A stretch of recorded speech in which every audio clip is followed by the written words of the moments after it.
امشب در 24 رجزخانی در تهران همزمان با مراسم حکومتی 13 آبان.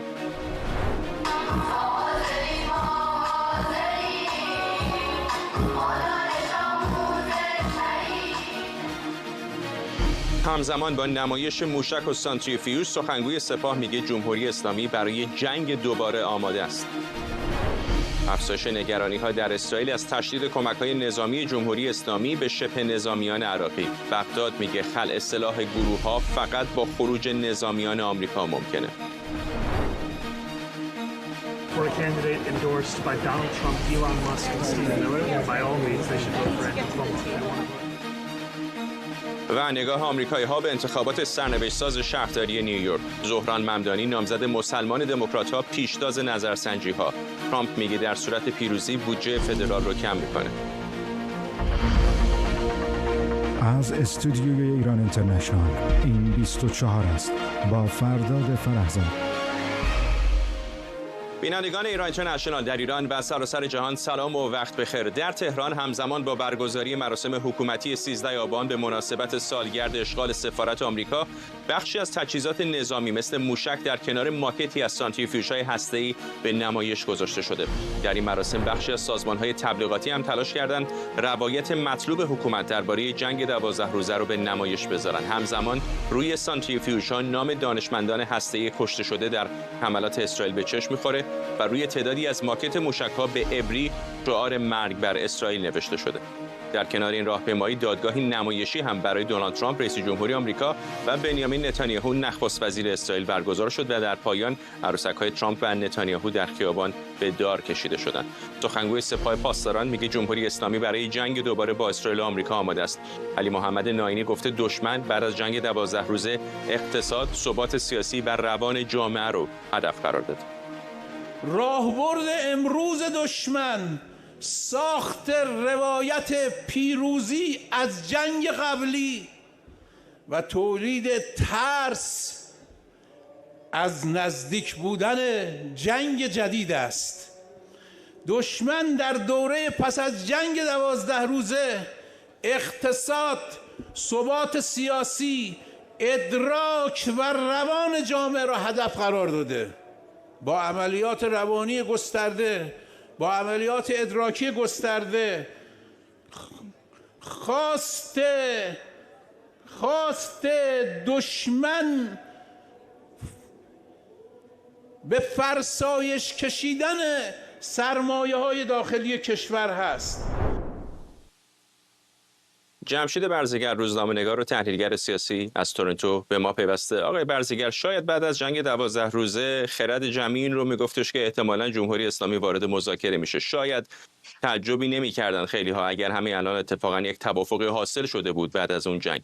اما روی کردی رفتاری که از جمهوری اسلامی داریم می‌بینیم انصافاً خب خیلی ها رو شاید داره متعجب میکنه که چطور هست. آیا زاویه دید دیگری وجود داره که تحلیلگران دارن نمی‌بینن؟ با چه پشتوانه جمهوری اسلامی این چنین به سمت جنگی دیگر داره خودش رو میبره؟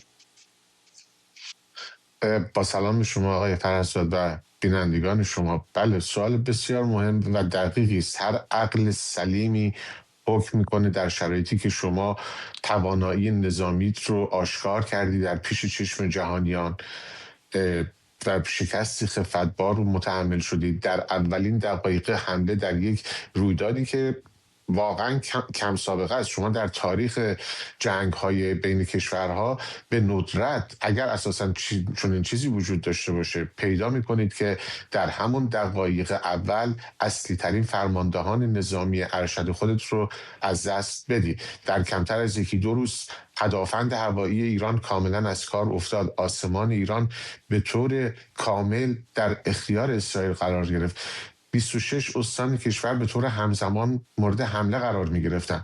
تأسیسات اتمی که میلیاردها تریلیون دلار هزینه براشون شد در عرض 12 روز از بین رفتند. همین در زیرساخت‌های عمده پدافند کشور از بین رفتن. اینها رو اسمش رو میگذارن اقدامات روانی و جنگ روایت ها، یا چیزی رو که مردم ایران به عینه خودشون شاهد بودن آیا جنگ روایت هاست واقعا؟ نتیجهش رو هم میبینید دیگه. شما همین مراسم امروز رو نگاه بکنید، آیا حکومتی که قادر به دفاع از خودش باشه این وضعش، اینکه ماکت های در واقع موشک ها رو به این شکل بیارن، یا نمیدونم اون دادگاه رو ببینید یک کارناوال واقعا سخیف برگزار میکنند که البته پر پیامد و پرهزینه است. بنابراین در چنین شرایطی سوال شما سوالی است واقعا معقول و مشروع که در چنین شرایطی با این همه ضعف برای چی جمهوری اسلامی و به ویژه علی خامنه‌ای بر طبل جنگ میکوبه؟ من فکر میکنم که در واقع ما باید از زاویه دید علی خامنه‌ای و حلقه تصمیم ساز و تصمیم گیر در جمهوری اسلامی هم به این موضوع نگاه بکنیم. از نظر جمهوری اسلامی که البته درست تشخیص میده، ورود به مذاکره یعنی پذیرش بدون قید و شرط تسلیم، یعنی هم پرونده هستیش بردسته بشه، برنامه موشکیش باید کاملا محدود بشه و حمایت از گروه‌های نیابتی هم به طور کامل قطع بشه. این اون چیزیست که ترامپ از بعد ورودش و آغاز دور دوم ریاست جمهوریش اعلام کرد. روز 16 بهمن در فرمان اجرایی خودش در مقدمه اون برای از سرگیری فشار حداکثری این 3 مورد رو کاملا روشن نوشته و تا امروز هم از اونها عقب نشینی نکرده. بنابراین گزینه مذاکره برای جمهوری اسلامی یعنی این که هم زمان رو از دست بده و هم نتیجه قطعیش رو پیشاپیش میدونه. در سخنرانی دیروز علی خامنه‌ای هم این رو دیدیم.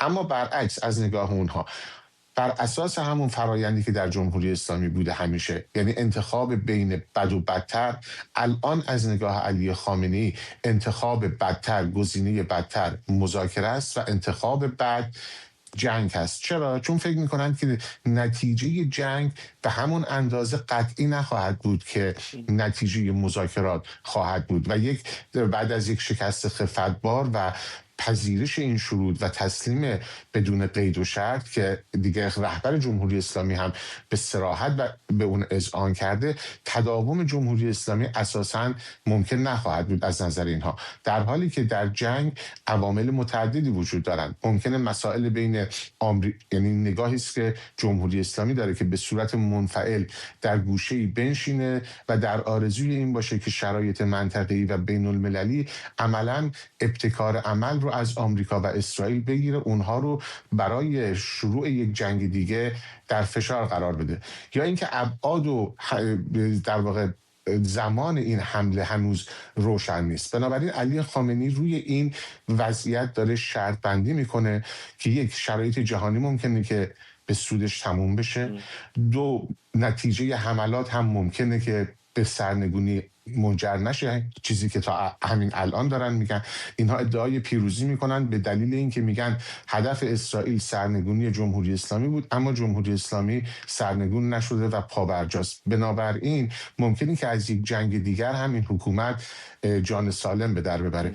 و یک گزینه سومی هم احتمالاً آقای فرزاد وجود داره، ببخشید طولانی شد، و اون این هست که گروهی از تصمیم گیران، ما میدونیم شکاف بسیار جدی در درون حاکمیت وجود داره، کسانی مثل حسن روحانی از مذاکره و حتی اون تسلیم دفاع میکنن، کسانی مثل شمخانی، لاریجانی، قالیباف از رویکردی که علی خامنه‌ای سخنگوی اون هست. این احتمال وجود داره که طیف دیگری که به جمهوری اسلامی پس از علی خامنه‌ای میاندیشن بخوان در واقع او رو سوق بدن به سمت اینکه پرونده با علی خامنه‌ای بسته بشه، مسئولیت‌ها به عهده او گذاشته بشه و اونها بتونن مدعی آغاز عصر جدیدی در یک جمهوری اسلامی دگرگون شده و تغییر چهره یافته باشن. جالبه همه این 3 نکته که گفتید به نظر میرسه در واقع خوانش جمهوری اسلامی در مورد حرکت بعدی به زعم اونها دشمن. اما جالبه که روایت اونها از آنچه که در اون 12 روز اتفاق افتاد هم ممکنه خیلی متفاوت باشه با تصویری که در بیرون از ایران میشنویم. میخوام اتفاقا بخشی از صحبت‌های محمد رضا نقدی، مشاور عالی فرمانده کل سپاه رو پخش کنم که توی همین صحبتاش میگه که قرار گرفتن آسمان ایران در اختیار اسرائیل کاملا رد میکنه. میگه که این ادعای دولت اسرائیل و قابل قبول هم نیست. اینو بهش نمیگن آسمان در دست دشمن افتاد. این عبارت بود که صهیونیست‌ها به کار بردن، ما نباید اینو قبول کنیم. اون زمانی میتونه بگی که هر سکویی بیاد بیرون بزنتش، هیچ سکویی نتونه شلیک کنه، میشه آسمان در دست دشمن دیگه. اون موقع میشه آسمان که همچین اتفاقی هم نیفتاده. چیزی که فقط سخت آقای برزگر اینه که درست بفهمیم که واقعا اینها رجزخوانی است و تبلیغات سیاسیه یا واقعا باور درونی بخشی از نظامه. من فکر میکنم رجزخوانی است. کاملا آگاه هستند برای اینکه طیف دیگری در درون همون حکومت وجود دارند که روایتی کاملا متفاوت رو میگن، نزدیکتر هست نه با آنچه که در خارج از ایران دیده شد، بلکه مردم ایران به چشم خودشون دیدن که چه اتفاقاتی در اون 12 روز افتاد و چه تأسیساتی نابود شدن. بنابراین اگر واقعا این حرفای خنده‌دار موسی اگر آسمان ایران در اختیار اسرائیل نبود، وزیر امور خارجه جمهوری اسلامی چرا زمینی از مرز کشور خارج شد؟ به نوع حتی امکان اینو نداشتن که وزیر امور خارجهشون رو برای مذاکره با طرفهای اروپایی و که بعد هم به مسکو رفت در واقع از طریق هوایی از ایران خارج میکنن. همین این مسائل کاملا مشخص هست. یک فروند هواپیمای اسرائیلی رو نتونستن سرنگون بکنن، یک در واقع مانع هیچ کدوم از عملیات‌های عمده اونها نشدن و اگر کسی مانع عملیات نهایی شد ترامپ بود که در روز آخر به طور با این کیفیتی که آقای نصری گفت نه، اما این باور در بخشی از تصمیم گیران جمهوری اسلامی وجود داره. در مصاحبه‌هاشون هم گفتن که درست اسرائیلی ها دست بالا رو داشتن ولی ما داشتیم به قول اونها با ناتو می‌جنگیدیم. علیرغم این اما بالاخره موشک‌های سپاه پاسداران تونست از چندین لایه تدافعی عبور بکنه از آسمان عراق و اردن و بالاخره آسیب‌هایی در اسرائیل زد علیرغم سانسور ارتش این کشور. یعنی این تصور رو به نظر میرسه که به شکل واقعی نه فقط پروپاگاندای سیاسی، بعضیشون دارن که آره اونها دست بالاتر رو از نظر فناوری داشتن اما دست ما هم کاملا خالی نبود. بله خب ببینید سالها سرمایه گذاری در این زمینه شده ولی شما میزان تلفات، میزان خسارات و مناطقی رو که مورد حمله قرار گرفتن مقایسه میکنید، میبینید که هیچ گونه تناسبی بین این خسارات و تلفات مطلقا وجود نداره. خب بله یک درگیری تمام عیار نظامی بوده، جمهوری اسلامی هم حمله کرده، مناطقی در اسرائیل آسیب دیدن، کشته شدن، ولی آیا این با اون خساراتی که به جمهوری اسلامی و تأسیسات و در واقع که هزینه‌اش رو ملت ایران پرداختن در تمام این سالها و نتیجهش این فرق بوده، آیا قابل مقایسه هستن اینها با هم؟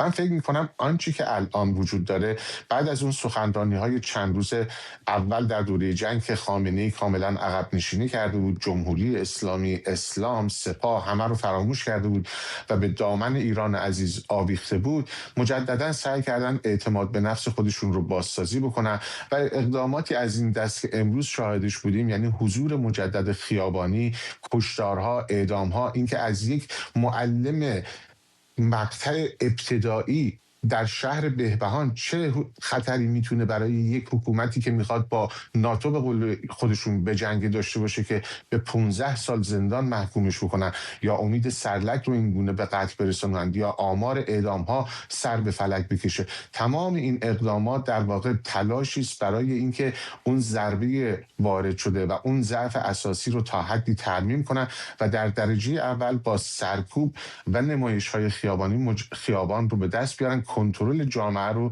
در دست بگیرن. دغدغه اصلی اونها الان آن چیزی است که در داخل کشور میگذره با این امید که در سایه رقابت‌های چین و روسیه با آمریکا مجالی برای به تعویق انداختن جنگ یا تغییر نتیجه جنگ دست کم به معنای جلوگیری از سرنگونی جمهوری اسلامی پیدا بکنن. ممنونم. جمشید برزگر، روزنامه‌نگار و تحلیلگر سیاسی از تورنتو. نخست وزیر عراق میگه فقط با خروج نیروهای آمریکایی امکان خلع سلاح شبه نظامیان وجود داره. محمد السودانی گفته گروه‌های عراقی حضور آمریکا رو مانع یکپارچگی و نوعی اشغالگری میدونن. او میگه داعش دیگه در عراق نیست و امنیت برقراره و به همین دلیل حضور نیروهای ائتلاف بی‌معناست.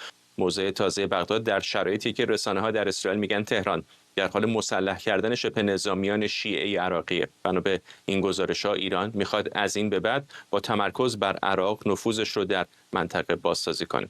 در همین حال معاون وزیر خزانه‌داری آمریکا در امور تروریسم جمهوری اسلامی رو هیولایی با بازوان متعدد و مرکز بی‌ثباتی خاورمیانه خونده. جان هرلی در گفتگو با روزنامه نشنال گفته سر این هیولا در تهران، اما بازوانش نیروهای نیابتی اند که به بی‌ثباتی و ترور دامن میزنند. او خواهان افزایش فشارهای جهانی علیه جمهوری اسلامی شد.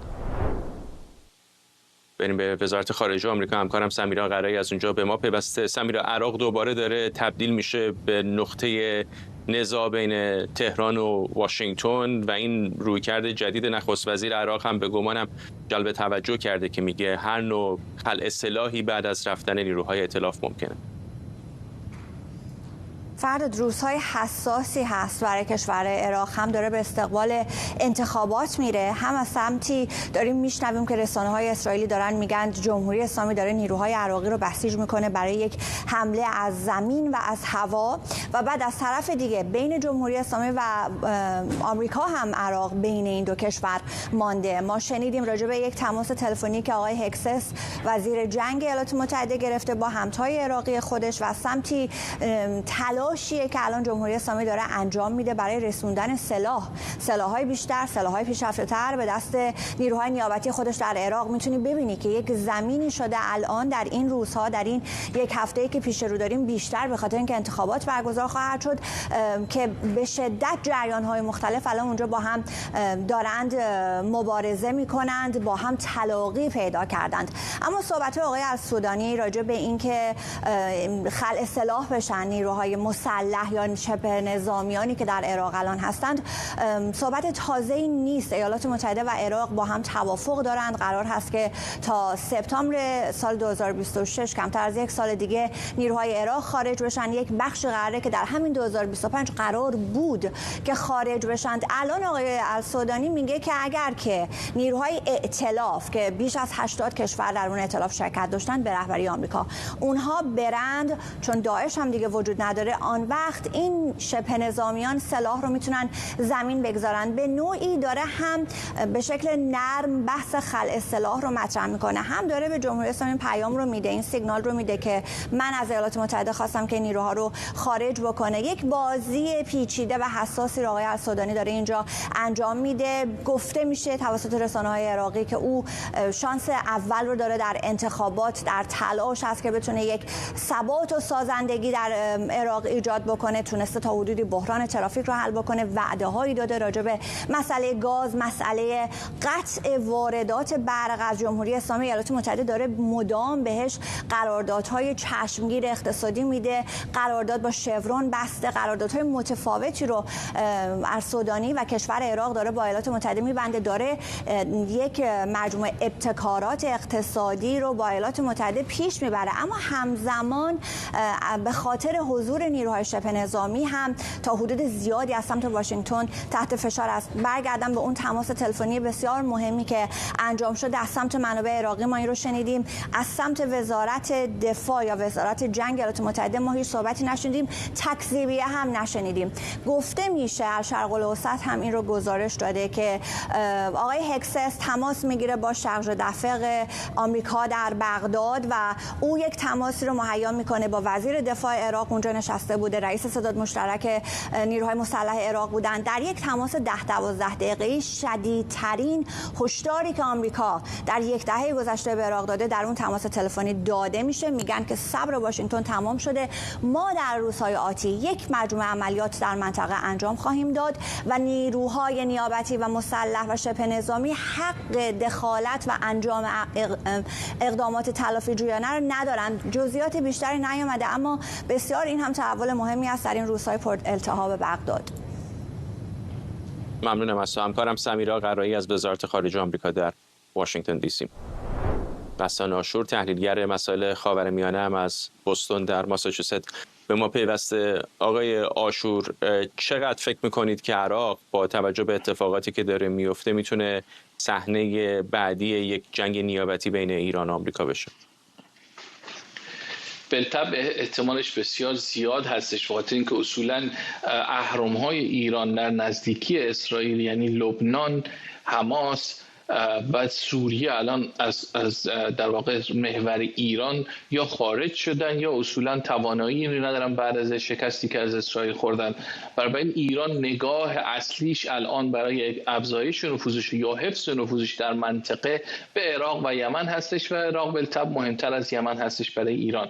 و این واقعیتی هستش که اگر درگیری این دفعه اتفاق بیفته ایران نمیتونه از حزب الله استفاده بکنه و بالطبع میلیشیاها در عراق تنها راه حل برای اینها خواهند بود. اما اینو هم میخوام اشاره بکنم که در درگیری قبلی همین میلیشیاها در عراق اصولا در کنار ایران قرار نگرفتن، یعنی شعار دادن گفتن در کنار ایران هستیم، اما در عمل به نیابت از ایران به اسرائیل حمله نکردن. هیچ در واقع درگیری جدی بین عراقی ها، حالا چه میلیشیا چه حکومت عراق و دولت عراق، با اسرائیل یا آمریکا اتفاق نیفتاد و به نوعی اینها تونستن مانور بدن در کنار ایران قرار بگیرن، در عین حال با اسرائیل و آمریکا هم درگیر نشن. و من فکر میکنم که در آینده هم این کار رو خواهند کرد، خاصتا اگر آقای سودانی نخست وزیر بمونه. حالا آقای سودانی می‌بینیم الان صحبت‌هایی که داره میکنه، اولا همونطور که خبرنگار خودتون به درستی اشاره کردن انتخابات اومده، برای این ایشون داره سعی میکنه که هر دو طرف راضی بکنه در درون عراق. یعنی اونهایی که متهم میکنن ایشونو که به آمریکا نزدیکتر هستی، با این صحبت‌ها الان داره میگه که ببینید من به اونها نزدیک نیستم و اصولا میلیشیاهای خودمون رو هم دارم اینجا طرفشون رو میگیرم. بنابراین سعی میکنه که بعضی از رأی‌هایی رو که ممکنه به طرف این میلیشیاها و رهبر اینها آقای مالکی در این مقطع بره رو داره به طرف خودش جذب میکنه. صحبت‌هایی هم که کرده هیچ کدوم از اینها غیر واقعی نیست. یعنی در عمل این گروه‌ها میگن آمریکا اینجا هستش، ایران میگه برای این ما هم اینجا باقی خواهم بود. همونطور که خود مثلا آمریکایی‌ها در سوریه میگن تا وقتی روس‌ها هستن یا ترک‌ها هستن یا ایرانی‌ها هستن ما هم اینجا حضور داریم. اسرائیلی‌ها هم همینو میگن سوریه باز هستش، دیگران حضور دارن، ما هم حضور داریم. و ببین صحبت ایران هم این هستش که اصولا ما حضور خواهیم داشت تا وقتی که آمریکایی‌ها حضور دارن. اما در عمل حتی اگر آمریکایی‌ها واقعا خارج بشن که احتمالش تقریبا صفر هستش، چرا؟ بخاطر اینکه حتی وقتی از جنوب عراق و مرکز عراق خارج بشن در کردستان عراق باقی خواهند بود. و ببین حتی اگر واقعا از کردستان هم خارج بشن اصولا به نفع این میلیشیاها، به نفع ایران نیست که اینا خودشون رو منحل بکنن بیان جزئی از ارتش عراق بشن مثلا. بخاطر اینکه من از نظر سیاسی به اینها قدرت میده، فقط امنیتی نیست، و از نظر مالی اینها رو در موقعیت بسیار خوبی قرار میده. و ببین حتی خود این رهبران میلیشیاها که وقتی جنگ بین ایران و اسرائیل در گرفت از طرفداری ایران وارد این جنگ نشدن، اینها میدونن که به نفعشون هست که وضعیت کنونی رو حفظ بکنن به این شکل که در رأس قدرت خواهد بود. یعنی اگر این مشکل آمریکا حل بشه، آمریکایی‌ها برن، ایرانی‌ها هم برن، این میلیشیاها جایی در عراق نخواهند داشت. اصولا برای چی وجود دارن؟ هدف اینها اعلام شده اینها هستش که ما علیه آمریکا، علیه اشغالگری، علیه داعش می‌جنگیم. داعش که الان ضعیف هستش، اصولا آمریکایی‌ها هم اگر برن اینها اصولا لزوم وجودشون از بین میره. برای میخوام اینو تکرار بکنم، با اینکه نمیخوان کشته بشن در راه آقای خامنه‌ای به نیابت از خامنه‌ای و جمهوری اسلامی، نمیخوان واقعا مبارزه بکنن با آمریکا و اسرائیل، در عین حال میخوان وضعیت کنونی حفظ بکنن که در رأس قدرت باقی بمونه. میفهمم آقای عاشور، وضعیت شبیه مرغ و تخم مرغه، ولی خطوط هم دیگه مثل گذشته اونقدر محو نیستن. یعنی خطوطی که الان اسرائیل و ایالات متحده در مقابل جمهوری اسلامی ترسیم کردن بسیار شفاف و روشن هست و رویارویی که یک بار صورت گرفته به نظر دوباره محتمل هست. آیا این وسط بازی، اگر بخوام از این اصطلاح استفاده بکنم، برای عراق میتونه اون مسئولیتی رو که در گذشته حالا به صورت نسبی براشون داشته همچنان تضمین بکنه؟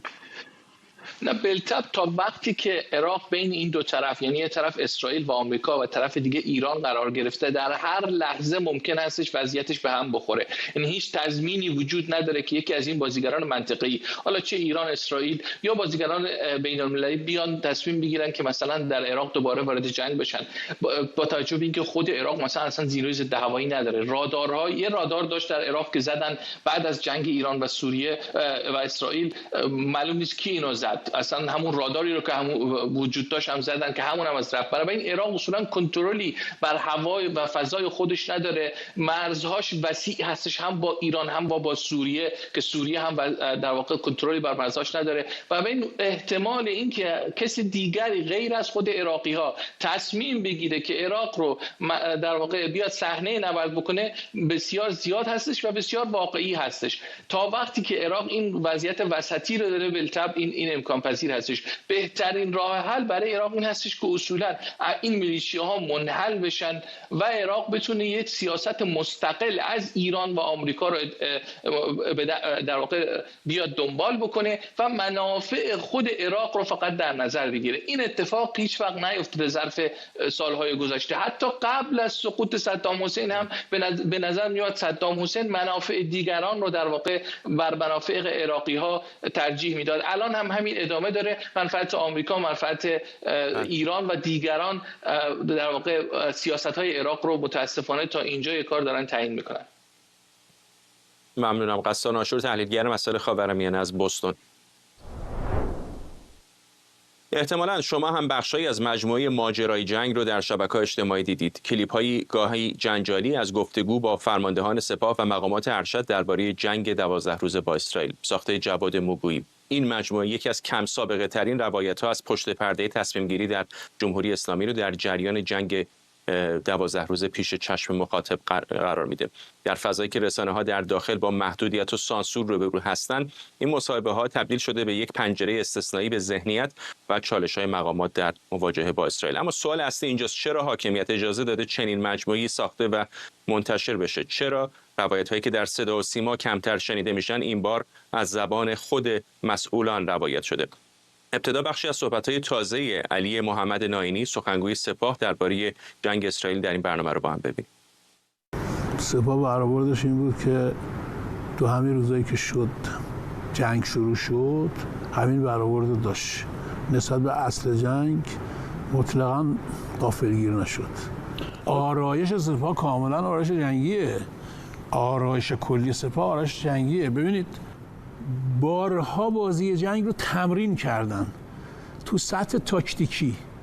عمدتاً از بهمن سال گذشته به این ور، زمانی که فرضشون بر قطعی بودن جنگه. خود حاجی زاده همینجور. خود حاجی زاده و بچه ها شبانه روز دارن کار میکنن. شبانه روز این بچه کار میکردن و به غیر از آمادگی برای جنگ به چیز دیگه فکر نمیکردن. پس چرا ما غافلگیر شدیم؟ من معتقدم غافلگیر نشدیم. سپاه غافلگیر نشد. حالا میگم شب اول شهید رشید رو زدن، مهرابی رو زدن، باقری رو زدن، حاجی زاده رو با فرمانده هاش زدن. اینا شب اول در عرض 20 دقیقه مثلا نیم ساعت این اتفاق افتاد. این غافلگیریه. جابر رجبی، تحلیلگر سیاسی، به ما پیوسته. آقای رجبی، سوال‌ها نسبتاً صریح دیگه. گفتگو شبیه گفتگوهایی که در صدا سیما می‌بینید نیست. درسته که آقای موگویی خودش نگاهش با حاکمیت تقریباً همسو هست، ولی شبیه این مستندات سفارشی که مثلا وزارت اطلاعات یا سپاه توی شبکه‌های داخلی درست میکنن نیست. بالاخره یک تصویر، یک پنجره‌ای در این فضای خفقان برای همه داره باز میکنه که چه گذشته یا چه فکر میکنن مقامات جمهوری اسلامی. خیلی هم از این کلیپاش در همین شبکه ما در جای دیگر منتشر شده، استفاده کردن روزنامه‌نگاران ازش. ولی در اون تصویر بزرگتر اصلا چرا چنین مجموعی داره ساخته میشه؟ چه اتفاقی به نظرتون اون پشت افتاده که تصمیم گرفتن روایت رو به این شکل منعکس بکنن؟ درود بیکران. البته آقای فرداد، من اعتقاد ندارم که واقعا یک پنجره‌ای داره باز میشه، چون همون خر پالونش عوض شده. چون میبینیم که توهمات ادامه داره. همین الان میگه که ما غافلگیر نشدیم، در حالی که میبینیم که چند روز قبل از این جنگ جعفری میگه که غیر ممکنه. تو خود تلویزیون چند ساعت قبلش همین رو گفته بودن. اما نکته مهم اینه که چرا اینقدر قالب رو عوض کردن، چرا سوالها رو میان مطرح میکنن میدونن مهم سوالها مطرح شدنش، اما جوابها همون جوابها. ببینید اینی که سوال مطرح میشه رو دلیلش رو الان میگم، ولی جواب همونه. یعنی ما پنجره رو اگر میگیم باید موقعی باشه که اون بیاد بگه آقا من قبول دارم، توهم داشتم، اشتباه کردم، کما کاستیم اینجا، نقطه قوت من اینجا. ولی وقتی که اون قبول نمیکنه یعنی همونه. اما چرا این کارو کردن؟ چرا؟ برای اینکه این سوالهایی رو که میبینید موگویی داره میپرسه چیزیه که خیلی از بدنه سپاه، خیلی از بدنه طرفدار جمهوری اسلامی دارن میپرسن. دلیل اینه که اونها میخواهن جواب سوالهایی رو که اونها دارن میگیرن و میگن که آقا بین خودشون دارن میگن و باعث ریزش میشه، تو دلشون خالی میشه، رو میخواهن بیاین بدهن قبل از اینی که اونها جوابشون رو خودشون پیدا کنن. نکته مهمیه، اینها میدونن که اگر در قالب گذشته همونجوری تلویزیون بیاد بگه آقا الان نه هیچی نشده، ما هیچ اتفاقی نیفتاده، ما برنده ایم، ما اینیم، ما اونیم، اون شاید میشه گفت سرخوردگی که برای خیلی از اون معدود طرفدارای جمهوری اسلامی به خصوص نیروهای سپاه، نیروهای نظامی پیش اومده، اون جوابشون نمیده. اومدن قالب عوض کردن. این سوالهایی رو که شما دارید موگویی میگه، این چیزیه که حتما اونها میدونن که خیلی از اون هسته سخت طرفدار جمهوری اسلامی داره از خودش میپرسه، ولی جمهوری اسلامی میخواهد بیاید اینجا جنگ روایت رو به دست بگیره، میخواد بیاد روایت خودش رو بده. اما باگ این داستان اینه که او میآید و خیلی میشه گفتش که باز هم شعاری این کارو میکنن. قالب تغییر کرده ولی اساس همون اساسه. آقای رجبی، میخوام یه بخشی از حرفای محمد علی جعفری از این فرماندهان ارشد سپاه در این برنامه رو هم پخش بکنیم که میگه با توجه به قدرت موشک‌های ایران شاید جنگ بعدی به آب‌های منطقه و حتی جهان کشیده بشه. الان نیرو دریایی ما موشک‌های دریا به دریا، ساحل به دریا، حتی موشک‌های بالستیکی که ما الان باش مثلا داعشی‌ها رو زدیم یا الان زدیم مثلا تل‌آویو رو زدیم، نقطه زدیم، این موشک‌های بالستیک ما میتونه ناو بزنه، ناو در حال حرکت رو بزنه. من اینو سال 92 یا 93 بود اعلام کردم که موشک بالستیک، فکر نمی کنم هیچ کشوری موشک بالستیکش این توانمندی رو داشته باشه. موشک بالستیک میخواد ناو در حال حرکت رو تو دریا بزنه. آقای رجبی، دوباره برمیگردم به همون حرفم. میدونم به قول شما خب تکرار همون حرفایی است که دارم میزنم، ولی در گفتگوهای نسبتاً طولانی‌تر و یکم غیر رسمی‌تر این چنینی بالاخره زوایایی از افکار اونها ممکنه منعکس بشه که در مثلا کانال‌های رسمی صدا و سیما نشنویم. از همین رویکردی که الان دارن در مورد احتمالاً درگیری در آب‌های آزاد بگیرید تا مثلا حرف شمخانی که گفته بود کاش سلاح هسته‌ای می‌ساختیم. از این منظر فکر نمی‌کنید که یک تصویر روشن‌تری برای ماهایی که بالاخره دسترسی به اون داخل خیلی محدوده دیگه، چه راه دیگری وجود داره؟ نه خبرنگاری آزاد وجود داره، نمیتونیم با اونها مصاحبه بکنیم. اینها دریچه‌هایی هستش که ما رو تا اندازه‌ای دست کم با افکار اونها آشنا می‌کنه. ببین آقای فرداد، بله افکار اونها به چه چیزی فکر میکنن، جزئیات درسته، اما اینا یه چیزی از توی مسائل جنگی میگن جنگ شناختی. جنگ شناختی، شما شناخت از خودت، شرایط خودت داشته باشی، شناخت از طرف مقابل رو هم داشته باشی. مشکل اصلی جمهوری اسلامی همین شناختیه. هنوز تو همه حرفای اینها شما نگاه میکنید میبینید، بله ببینید قدرت موشکی، مثلا من مثال میزنم همین حرف که میزنم، قدرت موشکی جمهوری اسلامی واقعا قدرت موشکی مهمیه. تو جنگ با اسرائیل هم نشون داد که میتونه ضرباتی بزنه، اما از اون برش یک جنگ یک چیزهای مختلفی داره، اجزای مختلفی داره. اونها داره نشون میده که هم به اجزای دیگهش نگاه نمیکنن، اما اینی که اونها به چی فکر میکنن. ببینید آقای فردا، توازن به هم خورده. توازن یعنی اون چیزی که جمهوری اسلامی واقعا سالهای سال بعد از جنگ با عراق میشه گفتش که یک چیزی داشت که میشه گفتش که خیلی به دلایل اینکه شاید شناخت کافی از قدرت نظامی جمهوری اسلامی نبود، یک درگیری ها خیلی اسرائیل هم از مستقیم درگیر شدن با جمهوری اسلامی هراس داشتن، کشورهای دیگه هم بودن. اما الان این توازن به خاطر از بین رفتن قدرت هوایی جمهوری اسلامی واقعا به هم خورده و از اون بر همه اینها رو که شما داشته باشید، اصلی ترینش اون بنزینی که اینها رو حرکت میده اطلاعات نظامیه، قدرت اطلاعاتیه که نشون میده. چیزی رو که من توی این مستندها تقریبا میشه گفت همه اینها رو شنیدم، اونیه که خود اینها هنوز اون اصلی ترین مشکل خودشون که نفوذ اطلاعاتیه، اینه که اون اتفاق افتاده رو نادیده میگیرن. یعنی من واقعا اعتقاد ندارم اسرائیل اگر میشه گفت ضربات بسیار نابودگری به جمهوری اسلامی و کل محور جمهوری اسلامی زد به خاطر برتری نظامی بوده، به خاطر برتری اطلاعاتی بوده و این توازن که به هم خورده، جمهوری اسلامی دوباره نمیخواد این رو درست بکنه، میخواهد بیاید چون اون محور مقاومت هم بین رفته، بیاد یک محور دریایی درست بکنه، جنگ رو به دریا بکشه. سوریه هم نیست که دوباره به زمینی بکشه. برای همین من جنبندی حرفم اینه، در صحبت اول میگم او میخواهد جواب طرفداران جمهوری اسلامی رو بده. این مستند با سوالهای رک، چون اونها براشون خیلی میشه گفت پارادوکس پیش اومده. مسئله دوم هم اینه، با این صحبت ها میخواهن میشه گفت اون توازنی رو که به هم خورده رو بخواهن با این حرفا حداقل در شکل داخل برگردونن. ممنونم از شما جابر رجبی، تحلیلگر سیاسی.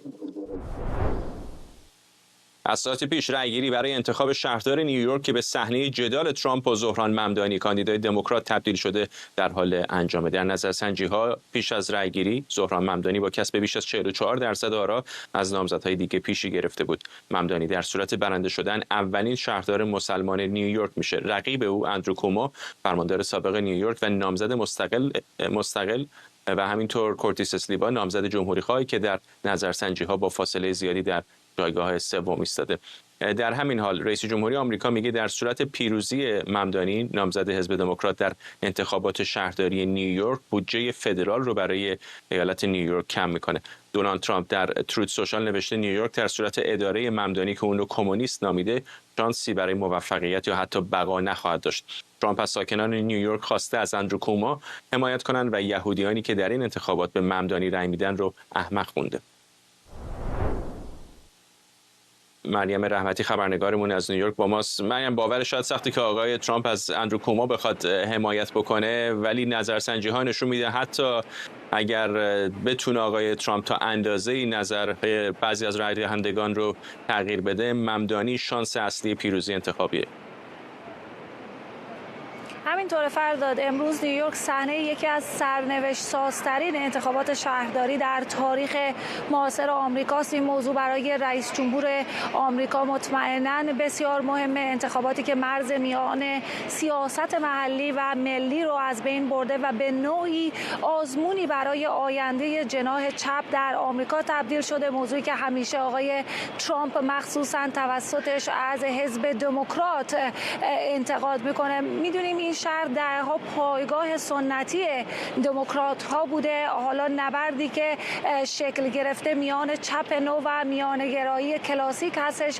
از یک طرف دموکرات های سوشالیست قرار دارن و از یک طرف هم دموکرات های کاپیتالیست که الان میبینیم حتی همه دموکرات ها از آقای ممدانی حمایت نکردن و دلایل مختلفی رو هم براش عنوان کردن. به هر حال زهران ممدانی با اختلاف حدود 15% هم تا این لحظه در صدر نظرسنجی ها قرار داره. محبوبیتش بیشتر از هر چیز به نزدیکیش به مردم برمیگرده که این نکته اتفاقا یک نکته مشترک میان کارزار انتخاباتی آقای ترامپ و آقای ممدانی به حساب میاد. در انتخابات ریاست جمهوری آمریکا هم موضوعی که باعث برنده شدن آقای ترامپ شد همین ارتباط مستقیم با مردم بود، همین استفاده از سوشال میدیا بود، استفاده از تاکتیک هایی که چگونه بتونن با جوانان ارتباط بیشتری پیدا بکنن. همون زمان بود که آقای ترامپ مثلا استفاده کرد از شعاری که بتونه مواد غذایی رو برای مردم آمریکا ارزونتر بکنه، مهاجران رو که غیر قانونی هستند و جرمی رو مرتکب شدن اخراج بکنه. از همون چیزها آقای ممدانی هم حالا استفاده کرده، با مهاجران دیدار کرده، با جوانها دیدار کرده.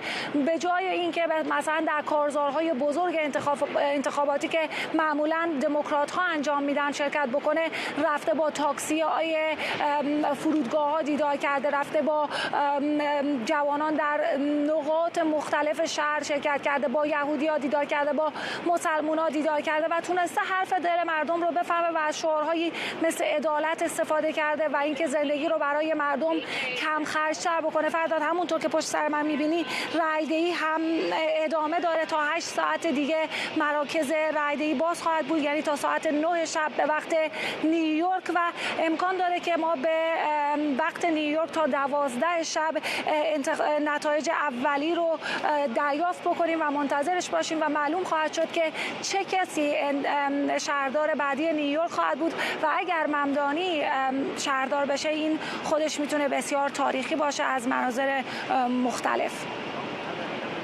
ممنونم از تو. خبرنگارمون مریم رحمتی در نیویورک، میدونم در طول ساعت پیش رو مریم رصد خواهد کرد نتایج رو و میتونید در ایران اینترنشنال دنبال بکنید. برای لحظاتی هم تصاویر رأیگیری در کالیفرنیا رو داشتید میدید که البته اونجا مرتبط با انتخاب فرد خاصی نیست، برای ترسیم مجدد نقشه حوزه های رأیگیری در ایالت کالیفرنیا هست. امید معماریان، تحلیلگر سیاسی در مؤسسه دان از دیترویت، به ما پیوسته. آقای معماریان، شاید کمتر سابقه داشته باشه که اینقدر انتخابات محلی در نیویورک توجه کل ایالات متحده و حتی جهان رو به خودش جلب بکنه. اگر آقای ممدانی واقعا به قدرت برسه که به نظر میرسه خواهد رسید، چه تحولاتی رو در نیویورک میشه انتظار داشت؟